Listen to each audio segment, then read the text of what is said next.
right, it is the time of year where we should look forward to, right? But many of us are dreading the holiday season because we simply are worried about spending money we do not have, and how are we going to buy the gifts, and how are we going to stick to a budget.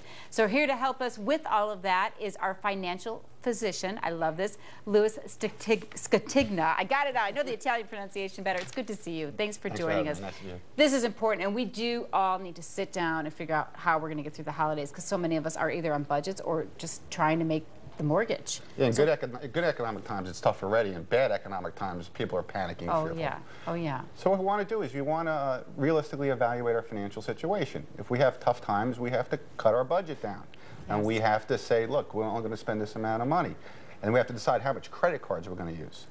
You know? Now, we still have 4 or 5 paychecks left. So it's good to start shopping now and take a little bit out of each paycheck so you use more cash and less credit. I was even surprised. Should we even use the credit card if we can avoid it? We could use the credit card as long as we set a goal of paying it off in a couple of months, 2 or 3 months, you know, just to get through it. Too many people use the credit card and then just pay the minimums. I call credit card debt cancer to the financial body, to use a financial physician term. So we want to set a budget and try to stick to it. Also, prepare our kids, especially our older kids, that, you know, times are tough right now. You know, when I was a child, we had sleds we got for Christmas, Monopoly games, skates. Now kids want iPads, iPods, cell phones with the bill that comes with it, computers. You know, we want to buy a lot of smaller gifts. Yeah, and when they're older, you can talk with them about things like that. Like, here's the deal. Do you want to do this? Do you want to go somewhere, or do you want a new whatever? And be honest with them and level with them. You said, let them see you pay the bills. Let them understand what's going on. That's important, especially for the older kids. Yeah, when times were great, we spoiled our kids. We gave them everything they wanted. You know, we took out the credit card and so forth. Now we have to teach kids that times are tough, and we have to adjust the way we manage our money. We have to go back to the values of our grandparents. You know, use cash, not credit. Buy what we could afford, not just what we want. Yeah, it's ringing in our ears what our parents told us. Besides setting a budget with your spouse or whomever and say, well, here's how much we're going to be able to spend this year. You say shop early, look for sales. Take the time to do your research when you're buying things. Are there any other tips for buying? Use the internet. The internet's a great place to shop.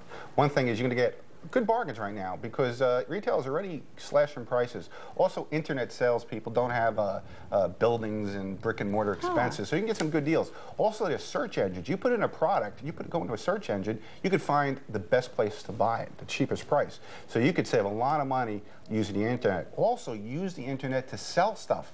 Yeah. eBay, Craigslist. We have a lot of junk around our house that we don't need anymore. Sell it. Kids have old video games and things like that. Believe me, people will buy this stuff.